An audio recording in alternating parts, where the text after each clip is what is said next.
The black Mercedes pulled up to the iron gates of Willowbrook Cemetery, just as the morning sun was breaking through the gray clouds. Behind the wheel sat Robert Sterling, a man whose name appeared on magazine covers and business headlines around the world. At 62, he had built an empire worth billions, but today none of that mattered. Today was different. Today marked exactly 3 years since his world had fallen apart.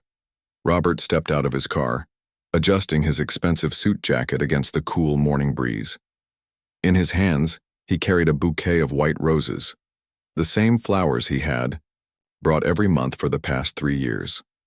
His son Michael had always loved these flowers, especially the way they looked in their family garden during spring. The walk to Michael's grave felt longer today. Each step on the gravel path echoed in the quiet cemetery, mixing with the distant sound of birds chirping in the old oak trees. Robert had always preferred coming early in the morning when the cemetery was empty. He needed these moments alone, with his son, away from the world that demanded so much of his attention. As he rounded the familiar bend in the path, Robert suddenly stopped. His heart skipped a beat. Someone was sitting beside Michael's grave, a young girl who couldn't have been more than 16 years old. She wore torn jeans and a faded jacket that had seen better days. Her long brown hair hung loosely around her shoulders, and she was speaking softly to the headstone as if having a normal conversation with an old friend. Robert felt anger rising in his chest. This was his private time, his sacred space. Who was this stranger, and what was she doing at his son's grave? He walked faster, his leather shoes clicking against the stone path with increasing urgency. The girl noticed his approach and looked up. Her eyes were a striking green color, and they held a depth that seemed unusual for someone so young. For a moment neither of them spoke. The girl studied his face carefully as if she was trying to remember something important. "Excuse me," Robert said, his voice sharp with irritation. "This is a private family grave. I'm going to have to ask you to leave." The girl slowly stood up, brushing dirt from her jeans. She didn't look scared or defensive like most people would when confronted by an angry stranger. Instead, she tilted her head slightly and gave him a sad smile. "You must be Michael's father," she said quietly. "He told me you would come today. He's been waiting for you." Robert felt as if someone had just punched him in the stomach. The flowers in his hands trembled slightly. "What did you just say?" "Your son, Michael. He knew you'd bring white roses today, just like you always do. He also wanted me to tell you that he's sorry about the argument you had that night." The world seemed to spin around Robert. Nobody knew about that argument. It had been their last conversation, and it had ended with harsh words that Robert had regretted every single day since. Michael had stormed out of the house angry, and 2 hours later the police had called with news that would destroy everything Robert thought he knew about life. "How do you know about that?" Robert whispered, his voice barely audible. The girl, who looked like she hadn't had a proper meal in weeks, reached into her jacket pocket and pulled out a small wooden carving. It was rough and simple, but Robert recognized it immediately. It was a tiny horse, carved from what looked like a piece of driftwood. "He made this for you when he was 8 years old," she said, holding it out to him. "You were in your office, working late one night, and he wanted to surprise you. But you were too busy with phone calls to notice when he put it on your desk." Robert's hands shook as he took the small carving. He remembered that night perfectly. Michael had been so excited about something, bouncing around the office while Robert tried to handle an important business call. He had shooed his son away, promising to look at whatever it was later. But later never came, and the next morning the wooden horse had disappeared. Robert had assumed the cleaning lady had thrown it away. "Where did you get this?" he demanded, though his anger was now mixed with something else, something that felt like hope and terror combined. "Michael gave it to me," the girl said simply. "He's been saving it all these years. He wanted you to have it back." Robert stared at this strange young woman who seemed to know impossible things about his dead son. She was thin, obviously homeless, with dirt under her fingernails and clothes that had been slept in. But her eyes held a kindness that reminded him painfully of Michael. "This is impossible," Robert said, more to himself than to her. "My son died 3 years ago. He can't give you anything." The girl nodded sadly. I know it's hard to understand. Most people think I'm crazy when I try to explain, that's why I usually keep to myself. Explain what, exactly? She looked down at her worn sneakers, then back up at Robert. I can hear them sometimes. The people who have died but aren't ready to leave yet. They have things they need to say, things they need their families to know. Robert wanted to laugh. He wanted to call her crazy and walk away. But the wooden horse in his hand felt warm and real, and this girl knew things that no living person should know. If you can really talk to my son, Robert said, his voice challenging, then tell me something else. Something only he would know. The girl closed her eyes for a moment as if listening to a voice only she could hear. When she opened them again, tears were forming at the corners. He says to tell you about the thunderstorm when he was 5 years old. You found him hiding under his bed, and you crawled under there with him. You sang that silly song about raindrops being angels crying happy tears. He says that was the night he knew his dad would always protect him no matter what. Robert dropped the flowers. The white roses scattered across the grass around Michael's headstone. That memory was locked away in the deepest part of his heart, something he had never shared with anyone, not even his ex-wife. Who are you? He whispered. My name is Lily, she said. And I've been living here in the cemetery for about 2 months now. Michael found me during a really bad storm. I was scared and cold, and he helped me feel safe. Robert looked around the cemetery with new eyes. He noticed a small backpack hidden behind a large monument, and what looked like a makeshift shelter created from cardboard and plastic sheets tucked away behind some bushes. You've been living here? Sleeping here? Lily nodded. It's quiet and most people don't bother me. The security guard is nice too. He brings me coffee sometimes and pretends not to see me. But you're just a child. Where are your parents? Gone, Lily said simply, in a way that suggested the story was too painful to tell. But Michael keeps me company. He tells me stories about when he was alive, about his family, about you. Robert felt something crack open inside his chest, something that had been frozen solid for 3 years. This strange girl was talking about his son, as if he was still alive, still present, still caring about others, even after death. What does he tell you about me? Robert asked, though he wasn't sure he wanted to hear the answer. Lily smiled, and for just a moment, Robert could swear he saw Michael's smile reflected in her face. He tells me that his dad is the strongest person he knows, but that strong people sometimes forget it's okay to be sad. He's worried about you, Mr. Sterling. He says you stopped living when he died, and that's not what he wanted. The use of his name shouldn't have surprised Robert by now, but it still sent chills down his spine. He looked at this homeless girl who spoke with wisdom far beyond her years, who knew secrets she couldn't possibly know, and who seemed to carry messages from his beloved son. This is impossible, he said again, but this time his voice held wonder, instead of denial. I know, Lily said gently, but impossible things happen every day. We just have to be brave enough to believe in them. Robert stared at the wooden horse in his palm, feeling like his entire understanding of reality was crumbling around him. The morning sun had grown brighter, casting long shadows across the cemetery, but he barely noticed. His mind was racing, trying to find some logical explanation for what was happening. This has to be some kind of trick, he said finally, though his voice lacked conviction. Someone must have told you these things. Maybe you've been researching my family online. Or, Lily shook her head gently. I understand why you'd think that, Mr. Sterling. Most people do. But there are some things you can't find on the internet or in newspaper articles. She walked over to where Robert had dropped the white roses and carefully gathered them up. As she arranged them in a neat pile beside Michael's headstone, she continued speaking. Michael wants me to tell you about the treehouse, she said without looking up. The one you built together in the big oak tree behind your house when he was 10 years old. You worked on it every weekend for 2 months, even though you were terrible with tools. Robert felt his breath catch in his throat. The treehouse had been their secret project, something they had never mentioned to anyone else. His ex-wife had been traveling for work during those months, and it had become their special father-son time.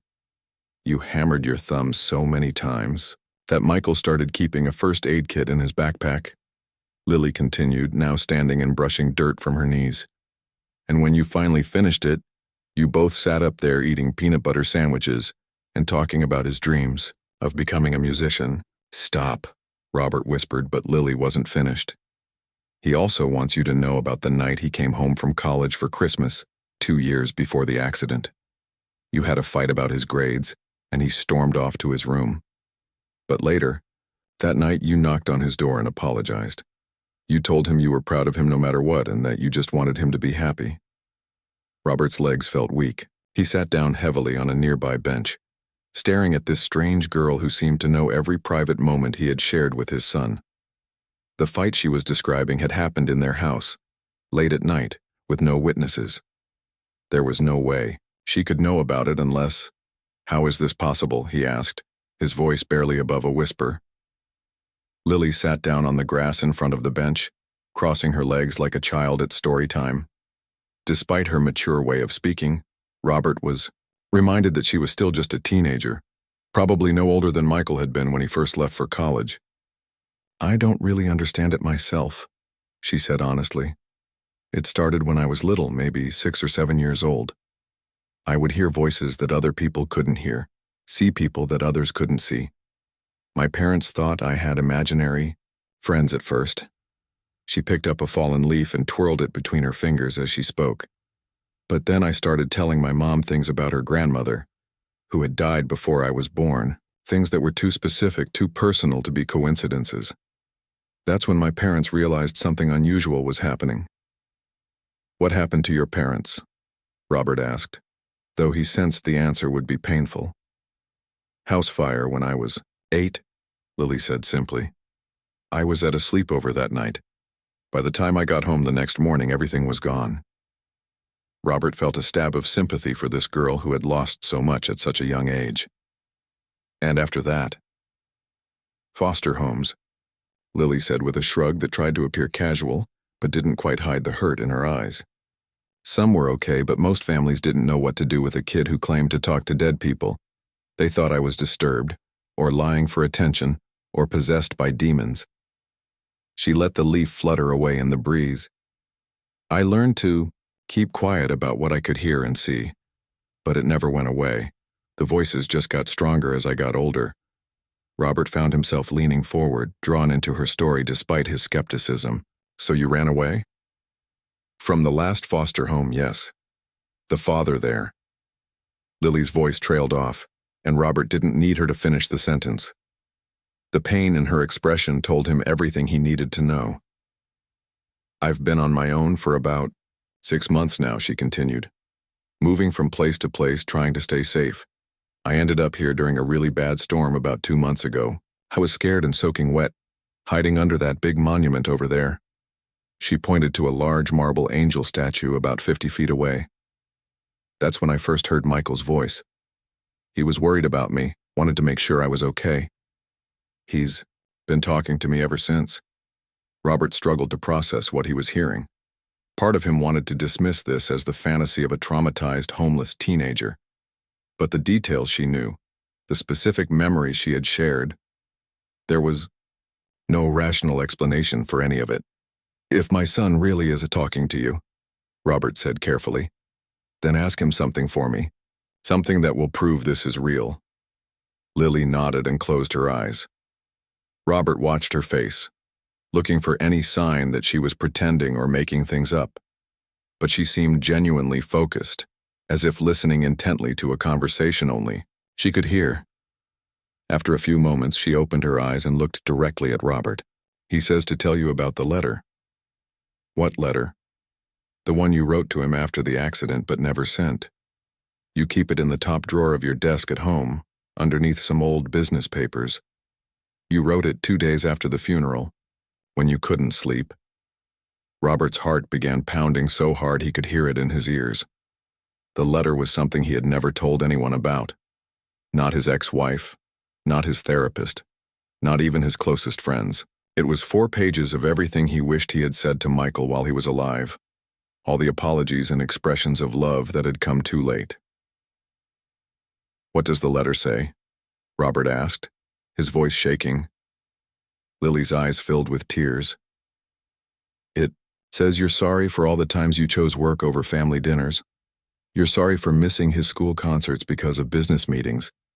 You're sorry for not listening when he tried to tell you about his music, about his dreams. She wiped her eyes with the back of her hand. But mostly you wrote that you wished you could have one more day with him. One more chance to tell him how proud you are, how much you love him, and how sorry you are about that last fight. Robert buried his face in his hands. The letter had been his darkest secret, written in a moment of desperate grief when he thought he might lose his mind from the pain of loss and regret. He wants you to know, Lily continued softly, that he already knows all of that. He knew it even before you wrote the letter, and he wants you to stop punishing yourself for things that don't matter anymore. When Robert looked up, Lily was watching him with compassion that seemed far too mature for someone her age. Michael says the fight you had that night wasn't really about his grades or his future. It was because you were scared. You saw him growing up and becoming his own person, and you were afraid of losing him. I was afraid, Robert admitted, the words feeling strange as they left his mouth. He hadn't said those words out loud to anyone, ever. I was terrified that he would make the same mistakes I did, or different mistakes that would hurt him even more. He knows that now, Lily said. He understands that everything you did came from love, even when it didn't feel that way to either of you. Robert sat in silence for several minutes, absorbing everything Lily had told him. The logical part of his mind still insisted this was impossible, but his heart was telling him something different. This girl knew things she couldn't possibly know, things that touched the deepest parts of his grief and guilt. Why? He finally asked. Why is he talking to you? Why can't I hear him myself? Lily considered the question carefully. I think it's because some people who die aren't ready to leave yet. They have unfinished business, things they need their loved ones to understand. Most people can't hear them because grief makes it hard to listen, or because they're not open to believing. It's possible. She stood up and walked back to Michael's grave, placing her hand gently on the headstone. But Michael found me because I was already open to hearing voices that others can't hear. And because... She paused, looking back at Robert with a sad smile. Because he's worried about you. He says you're destroying yourself with guilt and isolation, and he doesn't know how else to reach you. Robert joined her beside the grave, looking down at his son's name carved in the granite. For the first time in 3 years, he felt like Michael might actually be there, listening, caring, trying to help from wherever he was now. What am I supposed to do with this information? Robert asked. How am I supposed to live knowing that my son is somehow still here, but I can't see him or talk to him myself?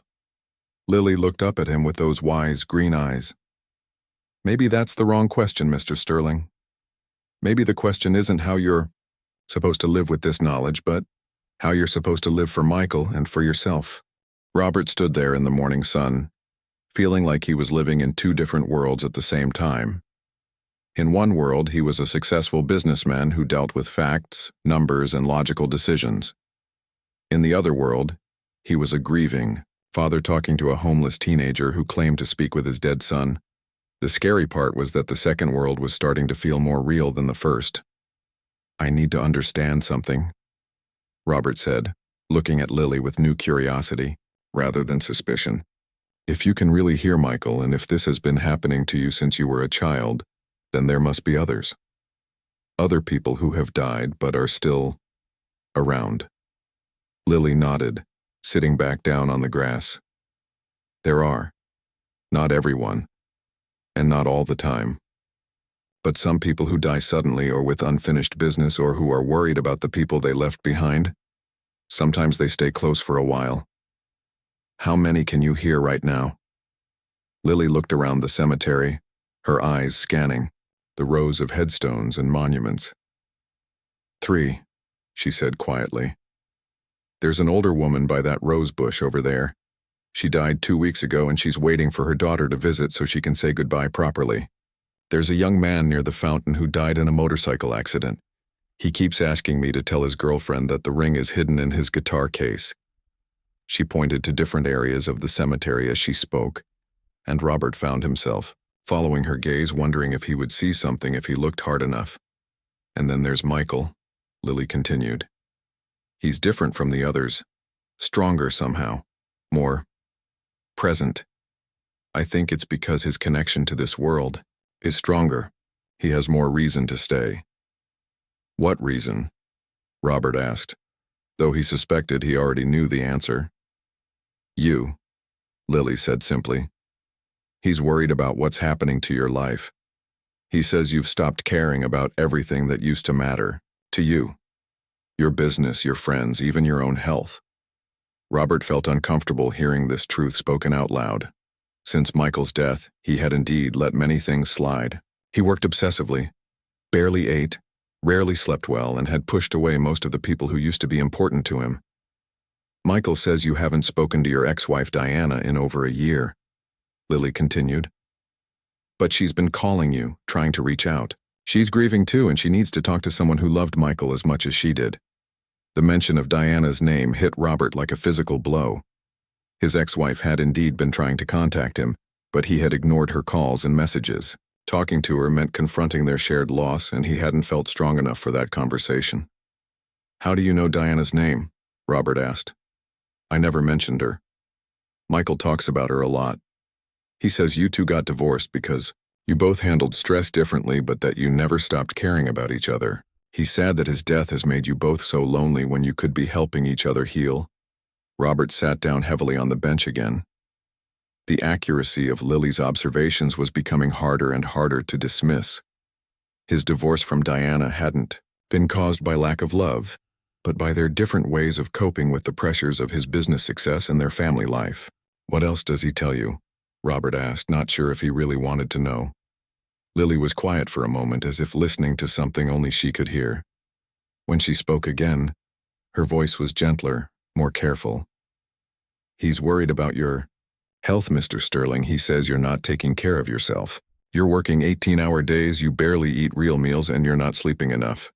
This was all true, though Robert was surprised that his deteriorating habits were so obvious, even to a dead person. I stay busy, he said defensively. It helps me not think about him, Lily finished.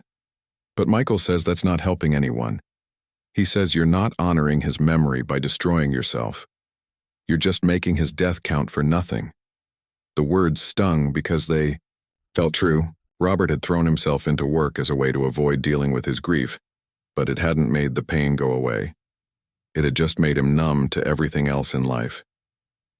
There's something else, Lily said, and her voice took on a more urgent tone.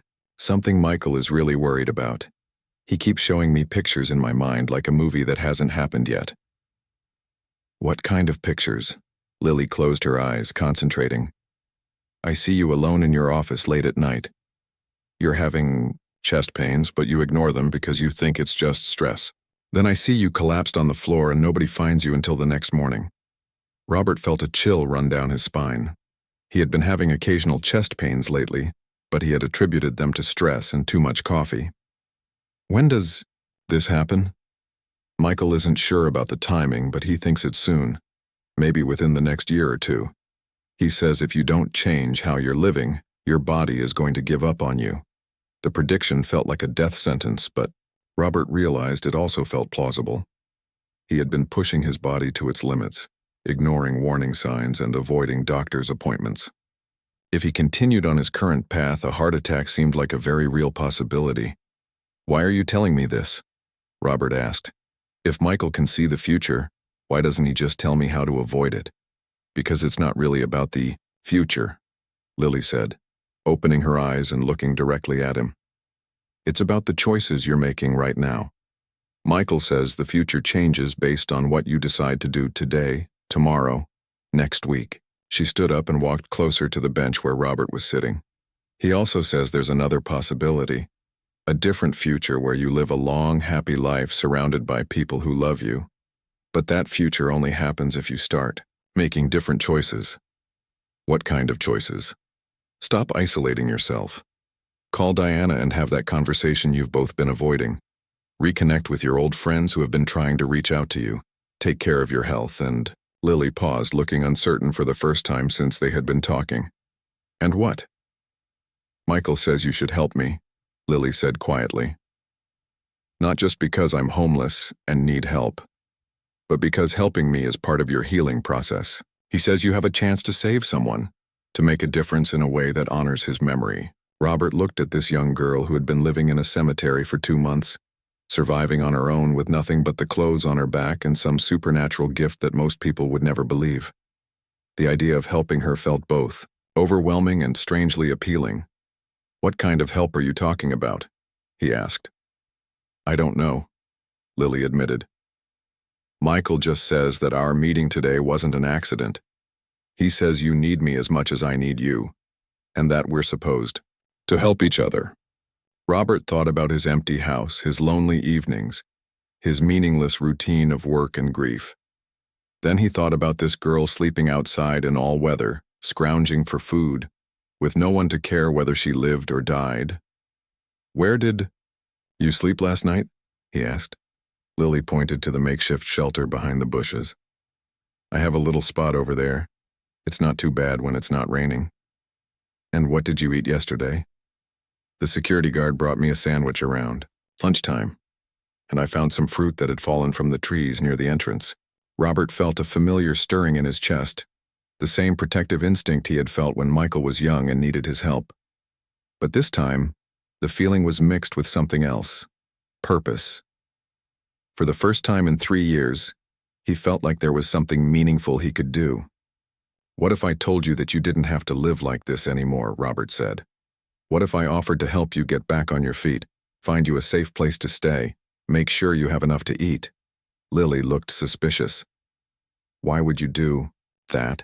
You don't even know me.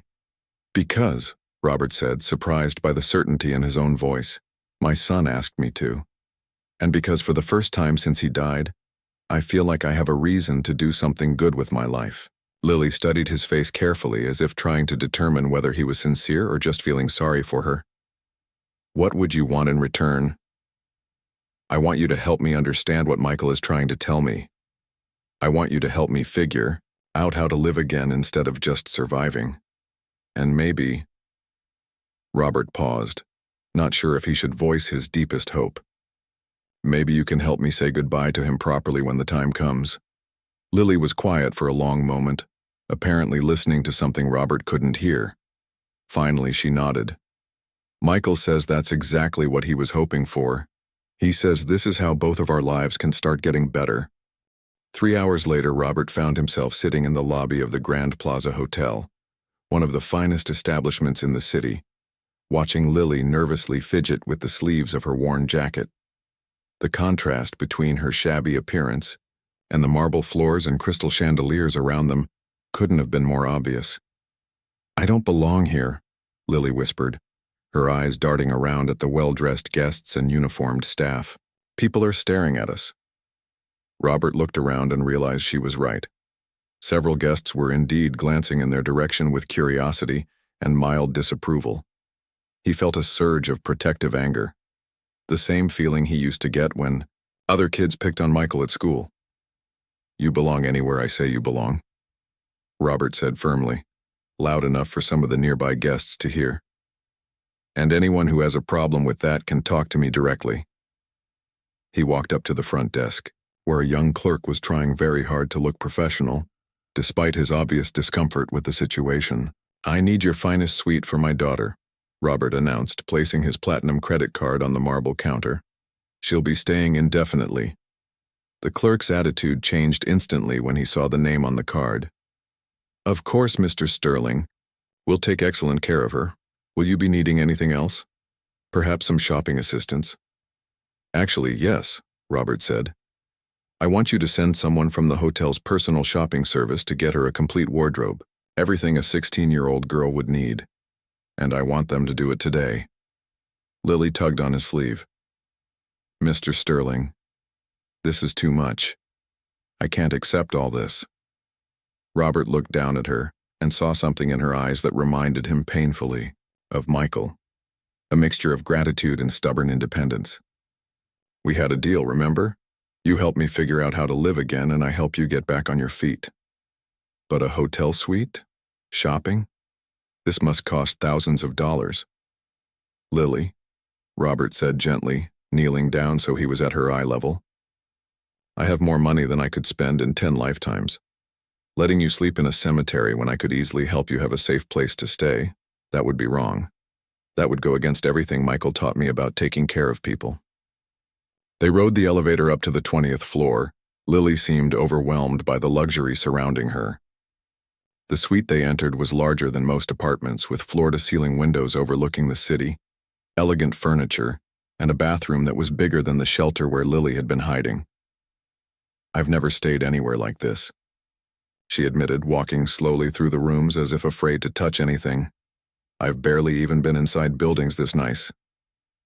Robert watched her explore the suite and felt something shifting inside his chest. For 3 years, he had focused only on his own pain, his own loss, his own guilt. But seeing Lily's wonder at simple luxuries like a soft bed and a hot shower reminded him that there were other kinds of suffering in the world, and that he had the power to do something about it. There's something I need to ask you, Robert said as they sat down in the suite's living area.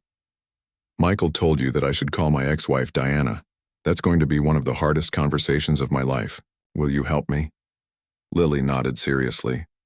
What do you want me to do? I want you to listen to what Michael says while I'm talking to her. If there's something important I need to say, or if I'm saying the wrong thing, I want you to let me know. Robert pulled out his phone with trembling hands. He had Diana's number memorized, but he hadn't dialed it in over a year. The phone rang 3 times before a familiar voice answered. Robert?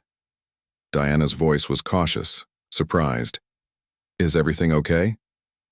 Hi, Diana, Robert said, his voice catching slightly. I know I haven't returned your calls. I'm sorry. I think it's time we talked. There was a long pause on the other end of the line. I've been hoping you'd say that for months. Are you sure you're ready? Robert looked at Lily, who nodded, encouragingly. I think so. Actually, I'm calling because this is going to sound crazy, but I think Michael wants us to talk. Another pause. Then Diana's voice, softer now. I felt that too sometimes, like he's trying to tell us something. As Robert and Diana began to talk, really talk for the first time since the funeral, Lily sat quietly nearby, occasionally nodding or shaking her head to let Robert know if he was on the right track. The conversation was painful but necessary. They talked about their guilt, their different ways of grieving, and their regret over how they had handled things after Michael's death. I should have been there for you, Diana said, her voice thick with tears. When you were struggling, I should have tried harder to reach you instead of just giving up. And I should have let you help me, Robert replied. I thought dealing with it alone would be easier, but it just made everything worse. Lily suddenly held up her hand and mouthed the words, Michael says something important. Diana, Robert said, there's something else. Michael wants you to know that he never blamed either of us for the accident. He says we need to stop blaming ourselves and each other. Diana was quiet for a moment. How do you know what Michael wants us to know? Robert looked at Lily, who nodded again. Because I met someone today who can hear him. I know it sounds impossible, but Diana, she knows things that no living person could know. Things about our family, about Michael, about conversations we had in private. Robert, are you okay? You're scaring me a little. I'm more okay than I've been in 3 years, Robert said honestly. For the first time since the accident, I feel like I have hope again. Like maybe there's a reason to keep living instead of just surviving. They talked for another hour, and by the end of the conversation, they had made plans to meet for dinner the following week. It would be the first time they had seen each other in person since Michael's funeral. After Robert hung up, Lily smiled at him. Michael says that was perfect.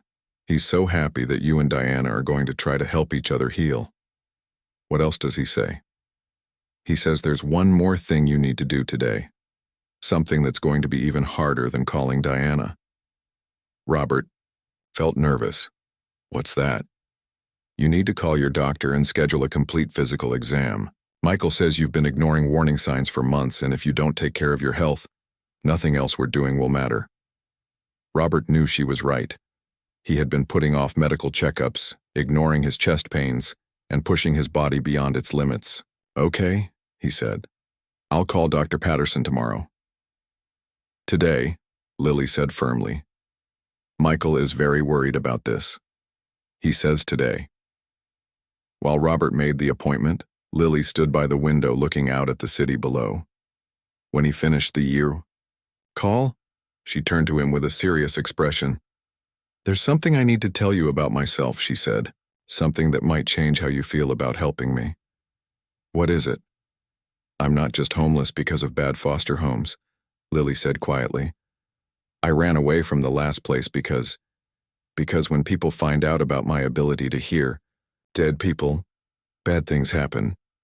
Some people think I'm possessed by demons. Others think I'm lying for attention. And some people try to use me, to make me talk to their dead relatives for money." She sat down across from Robert, her hands folded in her lap. "The foster father in my last home found out about what I could do. He started bringing people to the house, charging them money to talk to me, forcing me to try to contact their dead family members. When I couldn't always hear what they wanted to hear, he would get angry." Robert felt a surge of protective rage. "He was using you? Making money off your gift?" "That's why I ran away. I was afraid that if I told anyone in authority, they would either put me back with him or find someone else who would do the same thing. I figured living on the streets was safer than being someone's supernatural fortune teller." "Lily," Robert said seriously, "I want you to understand something. I will never use you like that. Never. And I will never let anyone else use you either. What you can do, this gift you have, it's yours to control. Nobody gets to decide how you use it except you." Lily's eyes filled with tears. "Do you really mean that?" "I promise you," Robert said. "And I think we should make this arrangement more official. I want to talk to some lawyers about becoming your legal guardian if you'll let me." "Why would you do that?" Robert thought about the question seriously. "Because Michael asked me to take care of you. Because you saved my life today by giving me hope again, and because—" He paused, surprised by the truth of what he was about to say. "Because I think you're exactly the daughter I never knew I needed." Lily walked over to the window again, and Robert could see her reflection in the glass. For a moment she looked very young and very vulnerable. "Michael says," she said softly, "that this is the beginning of something beautiful. He says both of our lives are about to get so much better." Robert joined her at the window, looking out at the city where he had lived and worked for decades, but had never really felt at home. For the first time in 3 years, the future looked like something worth living for. 6 months had passed since that life-changing morning at the cemetery, and Robert Sterling could barely recognize the man he used to be. He stood in front of the mirror in his bedroom, adjusting his tie before heading to the doctor's office for his monthly checkup. The chest pains that had worried Michael so much were completely gone now, thanks to medication, a healthier diet, and regular exercise that Lily insisted they do together every morning. "Dad, are you ready?" Lily called from downstairs. The word "Dad" still sent a warm feeling through Robert's chest every time he heard it. The legal adoption had been finalized just 2 weeks ago, making their family official in the eyes of the law. "Coming," Robert called back, taking one last look in the mirror. The man looking back at him had gained some healthy weight. His eyes were brighter, and for the first time in years, he looked genuinely happy. Downstairs, Lily was waiting, by the front door with her backpack slung over her shoulder. She had grown 3 inches since coming to live with him, and the scared, homeless girl from the cemetery had been replaced by a confident young woman who was thriving in her new life. She was enrolled in a private school where her teachers praised her intelligence and creativity, though she was careful to keep her supernatural abilities to herself. "How's Michael today?" Robert asked as they walked to the car. It had become their morning routine to check in about his son's presence. "Quieter than usual," Lily said thoughtfully. "He's still here, but it feels different. Like he's getting ready for something." Over the past 6 months, Michael's voice had become softer and less frequent. Lily explained that this was normal, As the living people moved forward with their healing, the dead were able to find peace and let go. Robert had mixed feelings about this. While he wanted Michael to find peace, he wasn't sure he was ready to say goodbye again. The drive to Dr. Patterson's office gave them time to talk about the day ahead. After Robert's medical appointment, they were planning to visit the Michael Sterling Foundation for Young Artists, which had officially opened its doors 3 months ago. The foundation provided scholarships, mentorship, and performance opportunities for talented young people from disadvantaged backgrounds. The new piano students are performing today, Lily reminded him. Michael is really excited about that. He says music was always his way of expressing feelings he couldn't put into words. Robert smiled. The foundation had become the most meaningful project of his entire life. Unlike his business ventures, which were about profit and competition, the foundation was about giving young people the opportunities that Michael had always dreamed of creating for others. At the doctor's office, Dr. Patterson greeted Robert with genuine warmth. "You look fantastic, Robert. Your blood pressure is perfect, your stress levels are way down, and all your test results are excellent. Whatever changes you've made in your life, keep doing them." "I have a very good reason to stay healthy now," Robert said, glancing at Lily, who was sitting in the waiting room reading a book.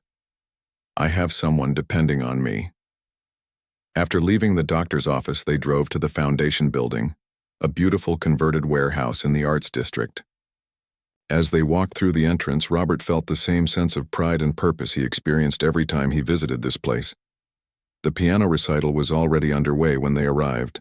12 young students, ranging in age from 8 to 17, were performing pieces they had learned over the past 3 months.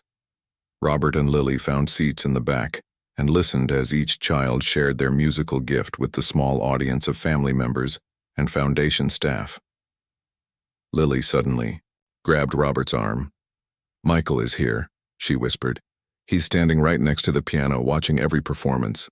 He's so proud of what you've created." Robert looked toward the piano but saw only the young performer, a 10-year-old girl who had grown up in foster care just like Lily. But he could feel something in the room, a warmth, a presence that felt familiar and comforting. After the recital, Robert and Lily mingled with the families and students.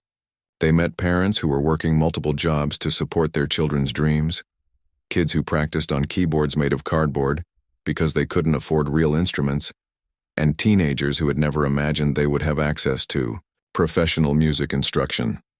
"Mr. Sterling," said Rita, the foundation's director, approaching them with a folder in her hands.